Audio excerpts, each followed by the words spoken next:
So guys, take a look at this headline. Tinubu wants the tribunal to declare a rerun between him and Atiku and not Peter Obi. Does it mean he's afraid of Peter Obi, or is he afraid of the obedient family? So if Tinubu is qualified for this rerun, should it be Tinubu versus Atiku or Tinubu versus Peter Obi? So constitution in 1343 says the first person who gets to the bucket is the highest number of votes cast. Whatever, whether he has 3 states or 10 states, highest number.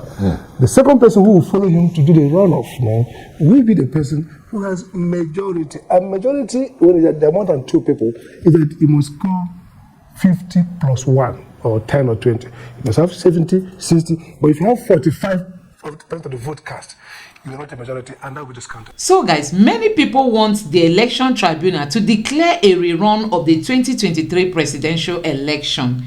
The question remains, if a rerun should actually hold, who and who is going to be involved? We all know that INEC declared that Tinubu won in 12 states. INEC said Atiku won in 12 states.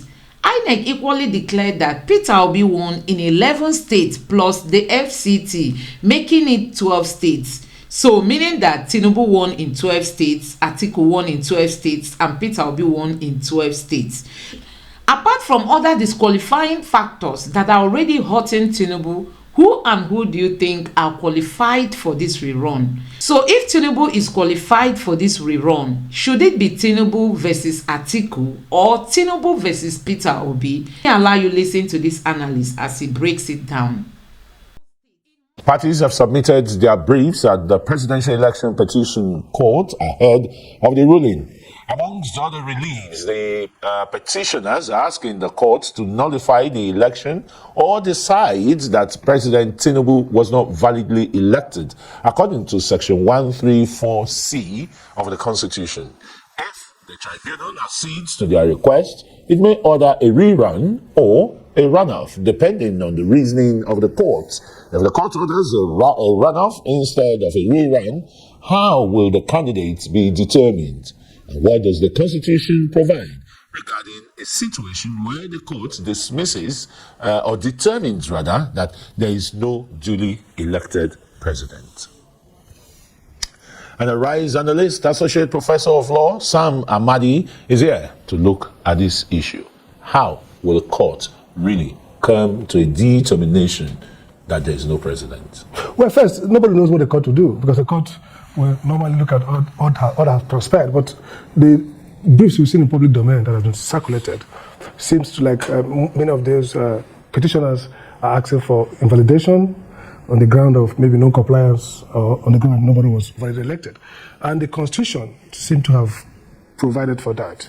If you look at Section 134, so assuming the court comes to that decision, the tribunal, that the election for whatever reason has to be validated, then the tribunal may order another election, or if it's because nobody won, nobody got the required numbers to win, based on the evidence they have, then they're going to do a runoff. The question there is, how do we select who will do the runoff? But the Electoral Act, I thought is clear for a runoff there. The Electoral Act, the Constitution, 134(3). Yes. The problem is that people mistake 2 things. It talks about, first, that the person who has the highest number of votes, so easy to determine. So when the tribunal has looked at all the votes and certified those they think are valid, the person who has the highest number of votes is in.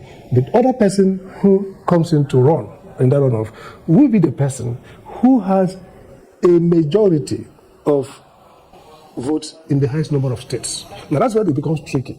The question is, what's the majority, legally speaking, as regards maybe highest number of votes? If you want, the language of the Constitution are always specific. So it is used in the Section 1342, where it talked about what it takes to win. You must have the highest number of votes. I hope we're having that, on the screen. Right, they should have the screen, so people can read it. Yeah. So unlike where it talks about who wins in terms of majority of votes and majority two-thirds of votes cast, here it says majority. Now if you look at the law, black law dictionary, under dictionaries, a majority is, you have majority when you score more than half. So they're going to look at who has more than half of the votes in a state. You have state A, B, C, and D. So the person who has the highest of that majority, more than half. So for example, if I win in state A and I won with, let's say, 30% of the vote, that's not a majority of the vote cast. So if I win with 52%, for example, That's majority. So the Black Law Dictionary, for example, what Merriam-Webster says a number or quantity greater than half of the total is majority. If you look at Common Dictionary, say the same thing. It's a number of votes, of voters, or jurors, or others in agreement constituting more than half of the total. The most interesting is the one of Black Law Dictionary, which is the lawyer's Bible. It says where there are only two candidates, he who receives the greater number of the vote cast is said to have a majority. But when there are more than two competitors for the same office, the person who receives the greatest number of votes is a plurality. But he who has not a majority, but he has no majority unless he receives a greater number of votes than those cast for all the candidates, which means 50 plus 1. Now, so the interesting thing is this: you may have highest votes in a state, but you don't have a majority of the vote in that state, so it will be discounted for you. So the Constitution says a majority of the votes in the highest number of states. So that's the mathematics that the court will now look after they have validated all the votes and so okay, fine. How about the mathematics of the FCT as captured in our constitution? That's a different one. That will go to them to determine first whether the person declared has won. If they agree that you have to win, then they will look at it whether you win or not. But if they say you have to win and you didn't get it, that's when you get to this issue of 1, 3, 4, 3. It's only when they say that the winner, either because he didn't have the number of votes states, or he didn't get FCT, if they say it so, or he didn't have constitutional qualification, however they do it. Whenever they think that the election is inconclusive because somebody has not got the validly returned, they go to the second stage, which is to say either they cancel the elections and say a re-election, a rerun in terms of another election. But once they go to a runoff, which is a 1, 3, 4, 3 is talking about, it will now be between the person with the highest number of valid votes in one bucket. The second person will follow him, because it has to be 2, will be the person who has the majority, highest number of majorities. So if you score 51 and above in 6 states, somebody may have won or got 25% in more states. But if he doesn't have majority more than you, you are in his house. Now this is going to be tricky because people will be looking at, it's a matter of numbers. Majority, whoever got the highest number of states. No, the person who has the highest number of votes is in, whether he has majority or not. But the second person who joins him is the person who has majority, which is more than half. So this is constitutional because quite tricky, yeah. Exactly, tricky. So the question then is, if that happens, people might be disappointed, depending on the votes that the tribunal has validated, that the person who may not have the highest number of 25% in the highest number of states, or somebody who may not have the highest number of wins, but has the highest number of majority in the highest number of states. Yeah, the spread. And the key point is 50 plus. So if you get 30, yeah, majority, the people that have small, 31, But if you don't have, for example, assuming someone has 30, another person has 25, another person has 29, another person has. So you could actually have the 100%, but nobody has majority. It will be discounted for you in calculating majority in the higher state. So that's really what people are not looking at. Because look at the Twitter conversation, people say, it will be X or Y. They're not saying, who did the Constitution prescribe? So the Constitution in 1343 says the first person who gets to the bucket is the highest number of votes cast. Whether he has 3 states or 3 states, highest number. The second person who will follow him to do the runoff now will be the person who has majority. And majority, when there are more than 2 people, is that you must score 50 plus 1 or 10 or 20. You must have 70, 60. But if you have 45 of the vote cast, you are not a majority, and that will be discounted. So you may see a surprise when we have someone who didn't have the highest number of states, or who didn't have the highest number of 2/3, may have the highest number of majority wins and become the candidate for the election. And that's really why it's tricky. But all this is presupposing that the tribunal takes a view that the election is invalid, inconclusive, or whatever it is. But if they don't take that view, they were not going to get that point. And this is why it's interesting. We don't have a situation in our country where the election has been upset on the ground that the person declared was not validly declared. So when the briefs, all the 3 briefs, PDP, APC, Labour Party, APM, all the briefs seem to invite the tribunal to either invalidate, to say elections terribly flawed, rerun, or disqualify somebody, or declare that somebody was not validly elected, in which case it might get into a runoff. A runoff. It's really going to be quite tricky, but just looking at the numbers, I mentioned the FCT, I said that's going to be a different... The constitutional issue, very serious one. Yeah, absolutely. And just give us an overview. Okay, the overview, the argument that has been traded in the tribunal is first, the petitioners, namely the PDP and the Labour, hinges on the fact that whoever must win FCT, say must win. But the argument to be 3 levels of argument. One is that the tribe is not the Constitution.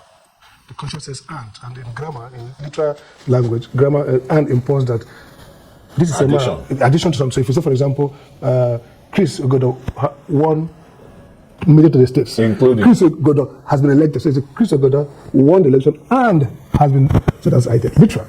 And Constitution says literal meaning is the first meaning. Now they also argue that if you look at the status of Lagos and FCT in the 1979 Constitution, the same section had the same provisions but didn't add including FCT. Why? Because Lagos elects a governor.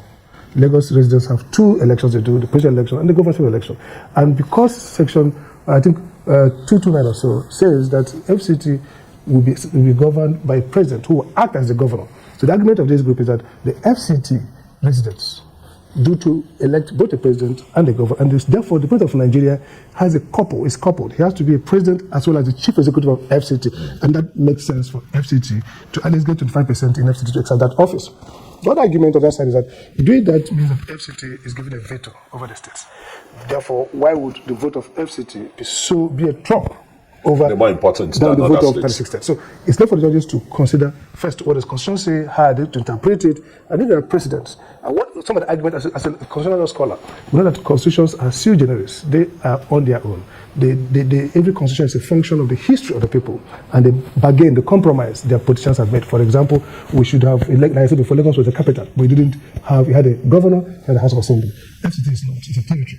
The US, for example, states have different allocated delegate count. And so the rest to 250 does not give all the states equal chance. So if you win California, Texas, you might be closer to New York, closer to home. But if you win Maine, maybe Alaska, maybe Arizona, you are still struggling. You are far away. Very far. So that's really what it looks. So that debate, the judges will decide. If they accept it, then it also pushes us back to 1, 3, 4, 3, because it means that the person declared, the president will now be seen as not validly declared. But all these are based on what the tribunal comes to. But it's good to keep an eye on 1, 3, 4, 3. Absolutely. So guys, we all know that Peter Obi was able to win 25% of votes from more states than Atiku. So even if any of the candidates should run against Bola Tinubu, it should be Peter Obi because he won in more states than the PDP presidential candidate. So Peter Obi should be the one involved in this rerun. But the question remains, is Tinubu himself even qualified for a rerun, considering other factors that are already hurting him? Let me know what you think in the comment section below. Please don't forget to subscribe to my channel and turn on the notification bell. Thank you.